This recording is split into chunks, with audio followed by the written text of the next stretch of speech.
Bien. On a volontairement... Vous voyez là, il y a un cosmonaute là. C'est pas par erreur qu'il est là. Non, non, gardez-le, gardez l'image.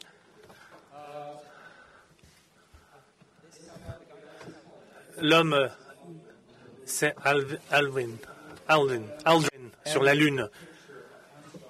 Il n'y a pas de photo d'Armstrong, mais vous le voyez, son reflet d'Armstrong dans le casque.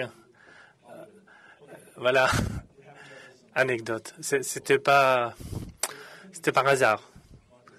Je commence avec ma présentation.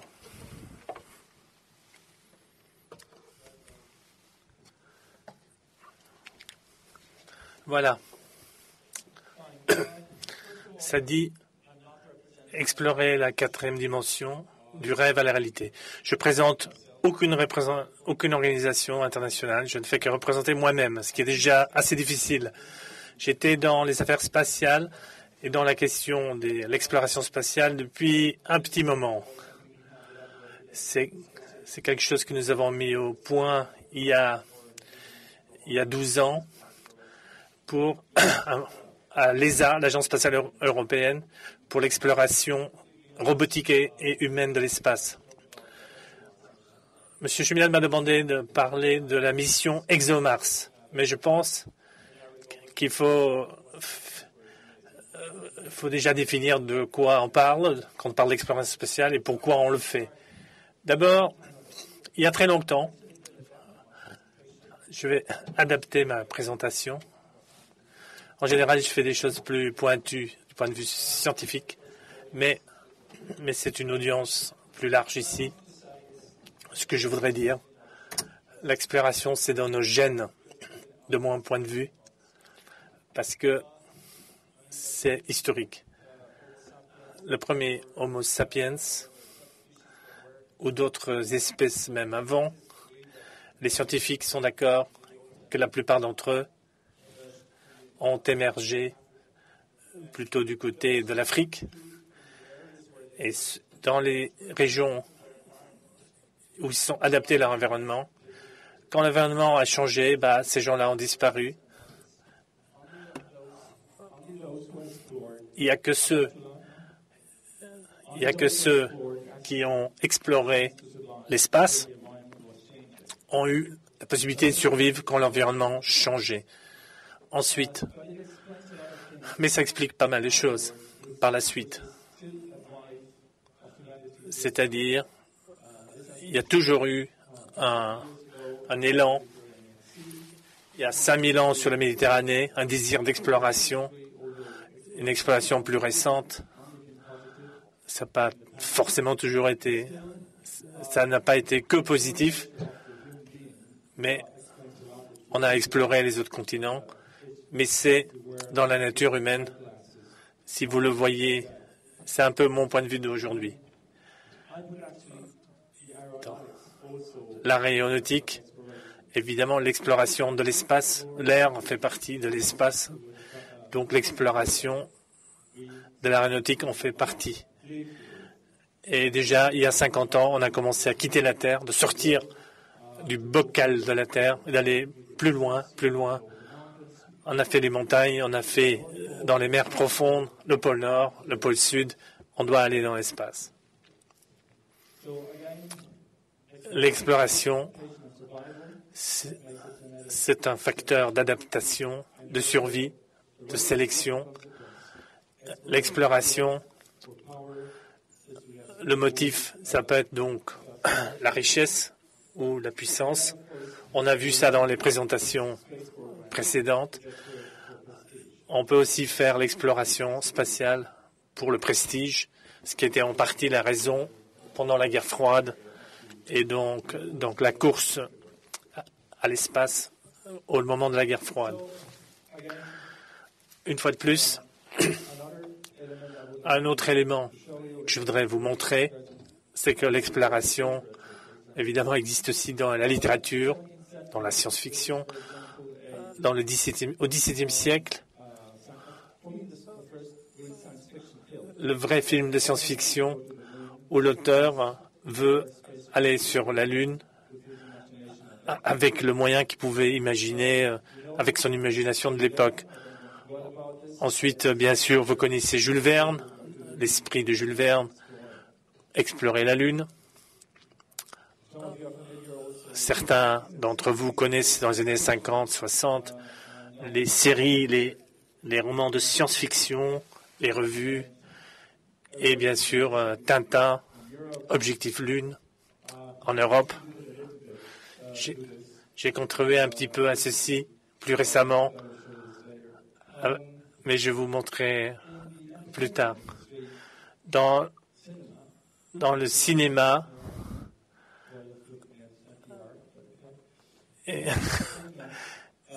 dans le film en 1902, un film de Méliès était sur l'exploration spatiale. Est-ce qu'on peut agrandir la photo? Vous le montrez plus grand. Ah. Ça marche pas, c'est pas grave. Le film, voilà, il arrive lentement. Voilà, le voyage dans la Lune. Le premier film, en fait, est un film de science-fiction, en quelque sorte. Ces gens-là sont sur la Lune avec une capsule qui a été envoyée comme dans le film de Jules Verne, une espèce de... Voilà, et là, ça retombe sur Terre. C'est très intéressant. Donc, c'est sur la conquête spatiale. Bien. Ceci, vous connaissez. Oui, Star Trek, les séries, l'Odyssée de l'espace, la guerre des étoiles, etc. Et Avatar plus récemment. Tout ça, ce ne sont que des éléments exprimant le désir de l'homme de l'exploration. Si on ne peut pas le faire physiquement, on peut le faire à travers notre imagination et la littérature. Voilà, j'espère que c'est clair. J'ai contribué, j'ai fait une bande dessinée en 24 langues. On a déjà 1 million de demandes pour les écoles et les profs d'avoir une bande dessinée sur la conquête spatiale. Maintenant, la réalité. Maintenant, on passe de la fiction à la réalité. Et la réalité, comme dit l'image, dépasse la fiction.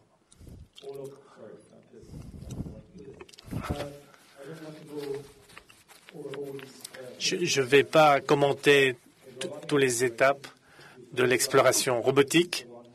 Vous en avez entendu parler dans les informations. Vous avez surtout Curiosity, le rover sur Mars, qui est très exceptionnel.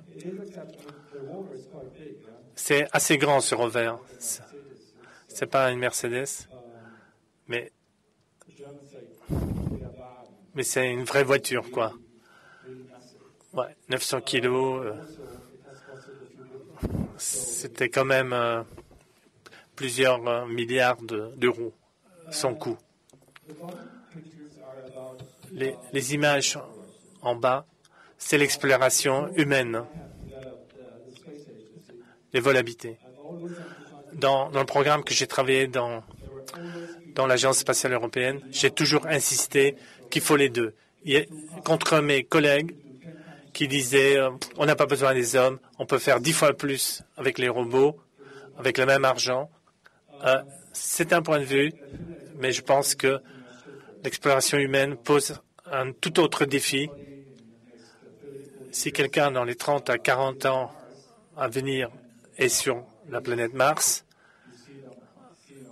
et vous le voyez sur la télévision, c'est très différent que d'admirer un rover qui...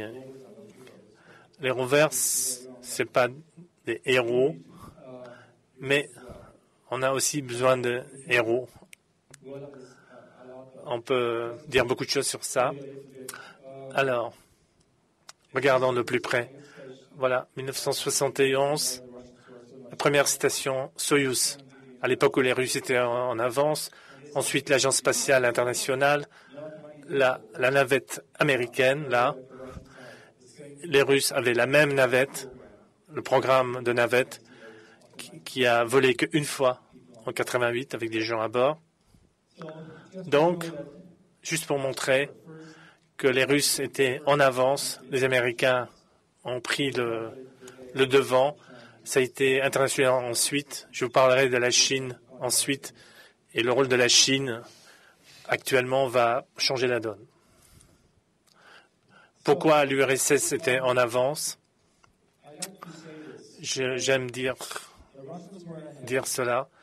Les Russes étaient en avance pour une raison très simple.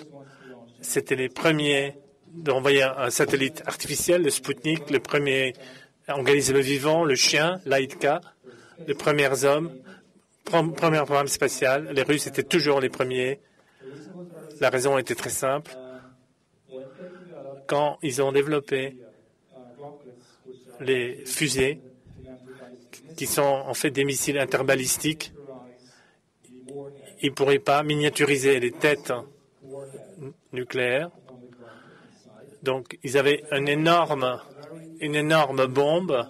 Donc, du coup, ils étaient obligés de développer une énorme fusée pour les lancer, qui pouvait être lancée n'importe où, dans pas de conditions. Donc, ils avaient des lanceurs extrêmement fiables Donc, pour eux, le programme civil, il suffisait de remplacer la tête de la fusée avec une cabine avec des hommes, mais en fait, le lanceur, il existait déjà. Les Américains avaient un Minuteman, donc ils avaient des têtes nucléaires miniaturisées. Donc, quand il s'agissait de mettre des choses en orbite, et pas seulement faire des missiles balistiques, les Américains n'étaient pas à la hauteur de la tâche. Donc, ils devaient reconcevoir des nouveaux fusées pour rattraper le retard et battre les Russes dans ce domaine. C'est un détail historique important. Un autre élément de grand intérêt, ça a été vraiment de la mauvaise chance qu'ils n'étaient pas les premiers à mettre les pieds sur la Lune. Il y a des choses qui viennent d'être déclassifiées récemment. C'est la Race, la fusée Race, avec 86 engins. La malchance qu'ils ont eu les Russes, c'est qu'il y a toujours un ou deux engins qui ont échoué. Donc les lanceurs ont échoué. Donc les Russes ont arrêté le programme, ils ont classifié tout le programme pour montrer qu'ils n'avaient jamais échoué parce qu'ils ont caché en fait que le programme n'a jamais existé. Les Russes ont dit on n'a jamais essayé, donc on n'a jamais échoué. Mais en réalité, ils y étaient et ils ont perdu. Ceux qui ont gagné la course, vous le savez, c'est les États-Unis. Voilà une autre chose qui vient d'être déclassifiée quand Johnson, qui était le vice-président de Kennedy, et le document est plus long, le document dit comment est-ce qu'on peut battre les Russes. Est-ce qu'il y a quelqu'un ici qui a une idée de comment battre les Russes? Donc l'idée est venue ainsi de mettre un homme sur la Lune. Vous connaissez le reste. 2% du PIB des États-Unis, 300 000 personnes ont travaillé sur la mission Apollo, mettre un homme sur la Lune le 20 juillet 69. Ça, c'est Aldrin, la photo, et dans son casque, la photo d'Armstrong, dans le reflet du casque. Au passage, ça, c'est une photo historique. Lui, c'est le dernier homme qui a marché sur la Lune et c'était le seul scientifique. Les 11 autres étaient tous des militaires. Malheureusement, le programme lunaire a été liquidé par Nixon et il n'y a eu pas grand-chose par la suite. Je parlais des héros. Donc les Russes avaient leur héros. Et c'était une campagne, un moment historique où on montrait les gens devenaient des héros en allant dans l'espace. Battre une autre nation, que ce soit le capitalisme contre le communisme, ça crée des images de personnes héroïques. Il y en a un que j'aime beaucoup ici, c'est Valéry Polyakov.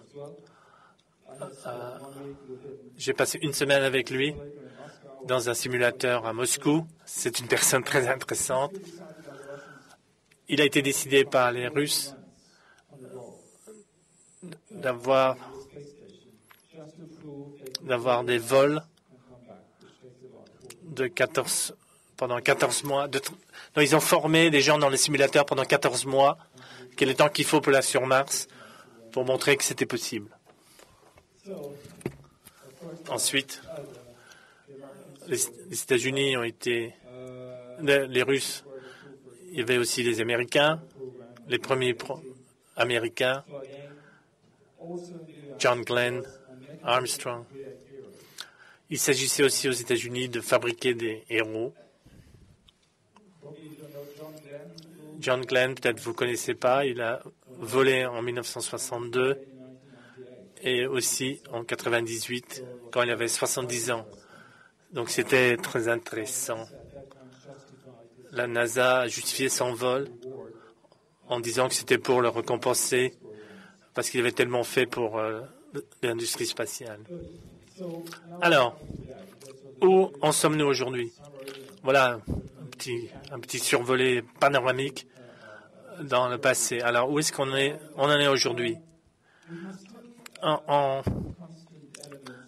Il y a encore des éléments du paradigme du passé. L'élan fondamental de l'homme vers l'exploration, c'est toujours un rêve. Rien n'a vraiment changé, c'est toujours un rêve. Le drapeau, chaque fois que quelqu'un met les pieds sur le pôle Nord ou le pôle Sud, ou sur la Lune ou sur le mont Everest, il met un drapeau, il représente une mission, une nation. C'est existe encore. On le voit aujourd'hui avec le programme chinois. Il y a des nouveaux acteurs et des nouveaux paradigmes. Et voilà, on va regarder ça de près. Il y a des initiatives privées, on parle de la Chine, mais aussi de l'Inde, les États-Unis et le rôle de l'Europe. Le monde des affaires, c'est intéressant, important. On n'a pas vu venir ça tellement. Dans les programmes spatiaux, on le voyait, mais on ne voulait pas y croire. Il y a des gens à qui j'ai parlé il y a des années qui disaient « Oh, ça ne marchera jamais ». Aujourd'hui, il y a Denis Tito en 2001, le premier touriste de l'espace. Il y en a plein d'autres. Il y en a 6 autres. Donc des gens privés qui sont payés un voyage dans l'espace. L'année prochaine, pour $200 000, vous pouvez acheter un billet, mais pour le moment, vous ne serez pas ici dans la salle. Vous pouvez avoir un vol en apesanteur pour quelques minutes. C'est l'initiative SpaceX qui porte des cargos et des personnes à la Station spatiale internationale. Ici, d'ici 5 ans, je vous parie, quelqu'un peut acheter une place pour 50 à 60 millions de dollars. Il y a des gens qui ont cet argent, qui veulent se payer un petit voyage sur la Lune avec ça. Il y a X-Prize, c'est un prix de 30 millions de dollars pour celui qui met un robot sur la Lune. Donc il y a tout un tas de choses en cours. Donc je suis confiant que l'initiative privée va alimenter une partie du processus d'exploration spatiale. Maintenant, le facteur chinois, c'est peut-être le facteur le plus important qui a été sous-estimé par la plupart, pas par les États-Unis, parce qu'ils avaient beaucoup de renseignements sur le programme chinois, bien que c'est un programme assez secret. C'est un programme entièrement militaire. Le premier taïkonaute, comme ils appellent là-bas les cosmonautes, on a connu seulement son nom une fois qu'il était revenu sur Terre. Donc on voit qu'ils ont opéré dans le secret. Les 12 qui étaient en formation pendant des années dans le plus grand secret, sans connaître leur nom, leur identité. Très simplement, la Chine a fait beaucoup de premiers vols. Ils ont envoyé la première femme dans l'espace, femme chinoise. Maintenant, ils s'ouvrent. C'est de moins en moins dans le secret. Depuis 2 ans, on sait qu'ils vont lancer une station spatiale internationale en orbite en 2020, c'est-à-dire demain et l'année dernière. Ils disent que leur objectif, c'est d'avoir un Chinois sur la Lune pour 2030, si c'est pour aller voir ou pour rester. Et ils disent que leur cible, c'est Mars d'ici 2050. Les Chinois parlent seulement une fois qu'ils l'ont fait. Ils disent, nous on a fait ceci et cela. Avant, ils ne parlent pas. C'est un peu le contraire de ce qu'on fait ici. Mais ils veulent vraiment d'abord le faire, démontrer qu'ils sont capables de le faire. Je pense que c'est très important parce qu'ils veulent réellement montrer qu'ils ont la technologie, qu'ils ont le courage et que globalement, qu'ils sont au moins l'équivalent des États-Unis. Donc ensuite, il y a aux États-Unis, les États-Unis doivent réagir face à la Chine. Obama, les États-Unis ont répondu. Il y avait eu l'annonce de retour sur la Lune, ce qui, selon mon point de vue, c'est assez étrange.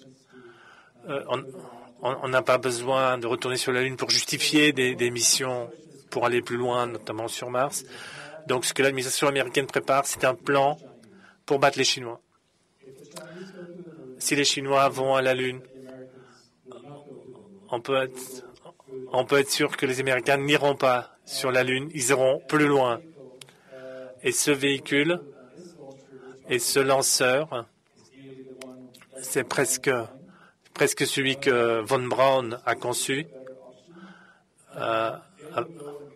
Ils vont visiter un astéroïde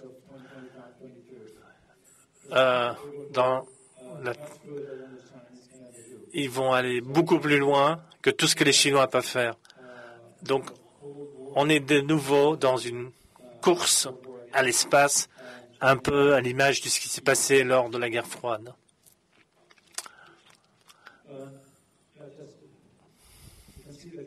Vous pouvez voir ici que ces hommes-là, ils ne marchent pas, ils marchent pas, ils flottent. Donc c'est sur un astéroïde, c'est pas sur Mars. Ils préparent les esprits des gens d'avance et après ils font l'annonce. Donc il est possible qu'ils feront l'annonce, peut-être début l'année prochaine, peut-être une fois qu'Obama a pris sa fonction. Alors, où en sont les Européens? Je ne veux pas je ne veux pas vanter les Européens d'être des grands explorateurs, mais on a quand même fait des choses. J'aurais pu mentionner les Vikings et d'autres, mais bon, là, j'ai juste mis quelques Européens. Marco Polo, Christophe Colomb, Darwin. Voilà, ça c'est l'endroit le plus éloigné de tout. C'est une station sur l'Antarctique où il y a 12 personnes qui vivent sur le pôle sud. C'est un endroit où on peut simuler les conditions d'une base dans l'espace sur une autre planète. Il y a des expériences en cours. Depuis 2005, il y a en fait des recherches scientifiques pour l'espace. Technologiquement, qu'avons-nous fait pour le programme d'exploration spatiale? Tout le monde connaît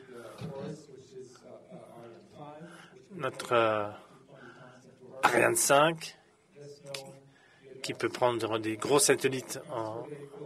Ça, c'est l'ATV, le véhicule de transfert, qui est très, très autonome, un système très intelligent pour approvisionner la Station spatiale internationale. Ça, c'est le Columbus. On a des bons spationautes comme Frank De Winne, qui était le spationaute belge. Que fera-t-on par la suite? Avant-hier, on a décidé à Naples, au sommet des ministres des pays membres de l'Agence spatiale européenne, de financer le système de propulsion. Donc le lanceur pour des vols habités, dans laquelle donc la technologie européenne va s'impliquer massivement. C'est ce qui a été décidé à Naples. Dans la robotique, on a fait très bien aussi. On a un satellite autour de Mars, qui est le Mars Express. On a la sonde Huygens sur Titan en 2005. C'est une des lunes de Saturne, aussi une chose que personne n'a fait. On a fait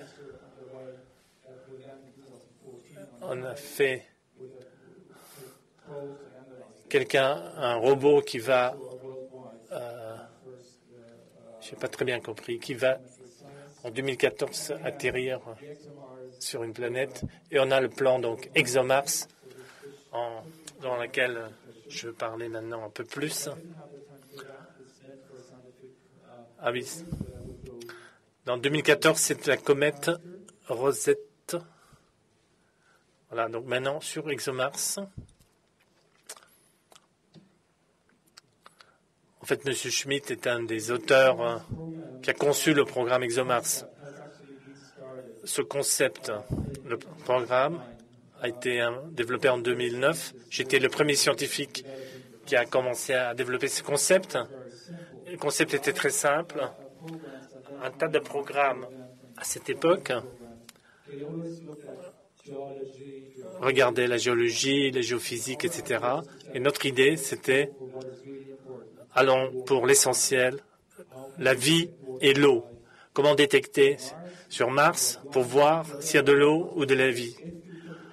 Si on met un rover, regardons quels vont être les dangers pour les humains dans 20-30 ans pour les humains. Donc c'était les menaces pour préparer l'arrivée de l'homme et la recherche pour la vie. C'était les deux objectifs. Le problème a été que ce programme, soudainement, tout le monde était intéressé, tout le monde voulait faire plus de science, plus de technologie. Ça a vraiment, c'est devenu une avalanche. Et à la fin, peut-être, ça va jouer contre nous parce que si on n'a pas le budget pour le faire, parce qu'il y a énormément de choses là-dedans. En 2016, ce qu'on prévoit, c'est d'avoir un premier lancement avec un orbiteur, donc une sonde, qui va mesurer le méthane dans l'atmosphère. S'il y a du méthane, ça prouverait qu'il y a des signes de vie. On aura un atterrisseur. Donc il faut mettre au point des technologies pour pénétrer l'environnement et l'atmosphère de Mars et déposer quelque chose sur la surface. C'est la sonde qui va tourner autour de Mars pour voir le méthane. Ça s'appelle le Trace Gas Orbiter. là, vous voyez le drapeau de Roscosmos, l'agence spatiale russe. On a un accord avec la NASA. On avait donc dans le passé, il fallait partager les coûts. Donc, encore jusqu'à récemment, on avait un accord avec les États-Unis, avec la NASA. Et il y a un an, la NASA, non, en fait, c'était le printemps dernier, la NASA a dit, on a changé de priorité. Ils nous ont totalement laissé tomber. Et donc, on a dû tout repenser du point de vue dans une coopération avec Roscosmos, avec la Russie. Alors, eux, ils vont mobiliser les 2 lanceurs, les Protons, en 2016. J'espère que ça marchera. Ensuite, donc, en 2018, alors, ce qui est la mission, le cœur de ExoMars, c'est donc un rover qui peut faire des forages de plus de 2 mètres dans le sous-sol martien. Ça a beaucoup intéressé tous les scientifiques. Donc, sur ExoMars, il y a une espèce de laboratoire de géophysique et de météorologie. Donc, j'espère vraiment qu'on pourra le faire. On a tout le savoir-faire, on a toutes les technologies et les scientifiques pour le faire. On a juste besoin d'avoir un budget stable pour aller jusqu'au bout.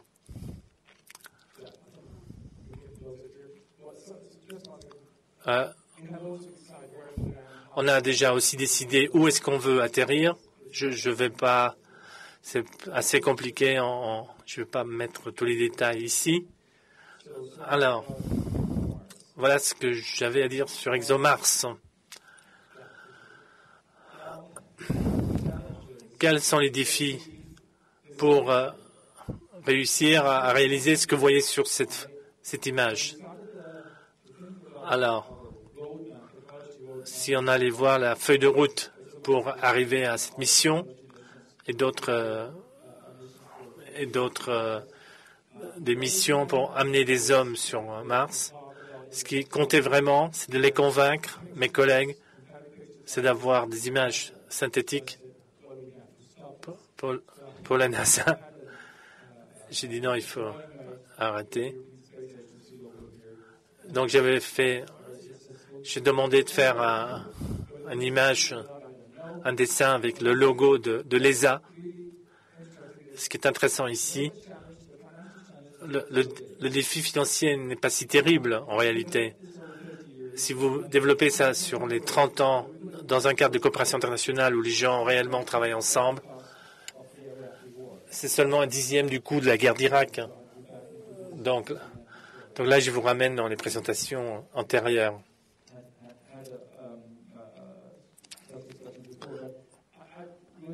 J'aime souligner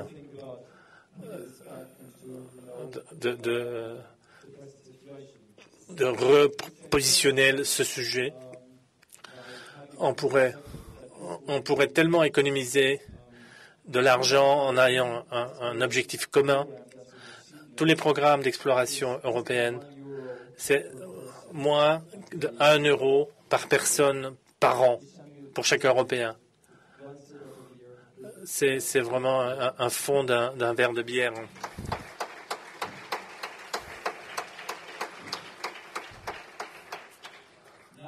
Maintenant, je sais que je suis en Allemagne.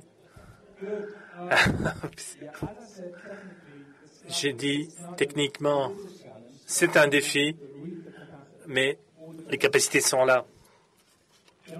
Il faut les mobiliser. Ce qu'il faut, c'est la volonté politique. Le défi est politique, c'est rien d'autre. Il faut vraiment décider de s'engager. Depuis 3 ans, je travaille.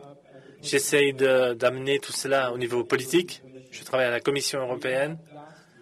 L'année dernière, on a eu... J'étais en charge d'organiser une conférence internationale pour la Commission et on a réuni pour la première fois pas seulement les agences spatiales, mais les politiques pour discuter de l'exploration spatiale. Vous ne le voyez pas très bien sur cette photo. C'est le sous-secrétaire d'État des États-Unis. Il y a le chef de l'agence ukrainienne, le vice-président de la Commission, le directeur général de l'ESA. Il y avait un ministre chinois des Affaires scientifiques et quelqu'un de Russie. Donc, la Russie, la Chine et l'Europe étaient représentés des gens de très haute politique, de position politique, des gens de niveau politique très élevé qui se sont réunis. Ça m'a coûté des longues nuits et jours. Nous avons mis ensemble un dialogue de haut niveau international, politique, sur l'exploration. Après 3 de ces conférences, ça devient un principe et le prochain aura lieu aux États-Unis. Donc on a été réussi à mettre les Chinois et les Américains autour de la même table sur un sujet aussi important. Ça, je vous l'ai montré. Je me demande ce qui se passera dans 50 ans. Où est-ce qu'on va aller? Je ne sais pas vraiment. Mais mon point de vue, c'est que l'exploration spatiale doit vraiment devenir un but commun pour l'humanité. On peut discuter philosophiquement. Je vous ai montré que techniquement, c'est faisable. Quelqu'un doit avoir les couilles, le courage et la détermination pour le faire. C'est plus que la technologie. Les gens sont dans les starting blocks. Il suffit d'accélérer le mouvement. Un petit questionnaire. Quelle est la différence entre l'Homo habilis et l'Homo astronauticus? C'est une différence de 2,5 millions d'années de différence.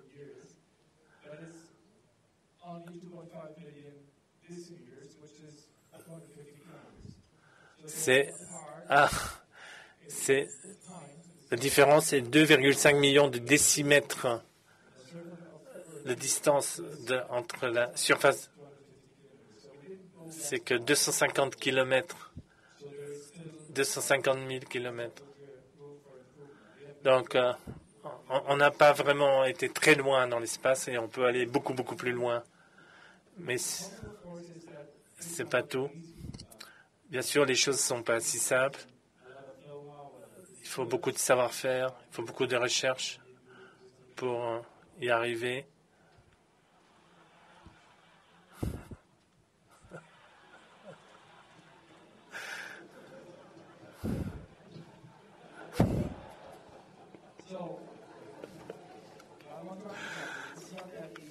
Voilà, c'est pas si simple. Mettre un homme en orbite.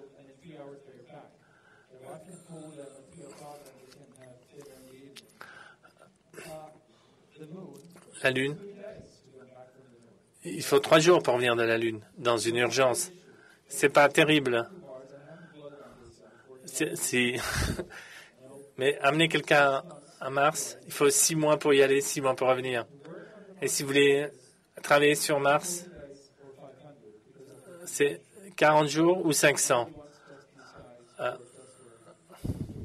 Personne ne veut les envoyer là pour juste travailler pour 40 jours. C'est trop court.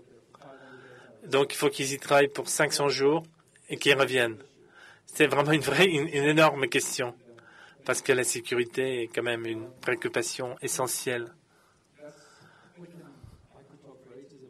Je pourrais parler pour des heures, mais bon, il faut bien que je m'arrête à un moment donné.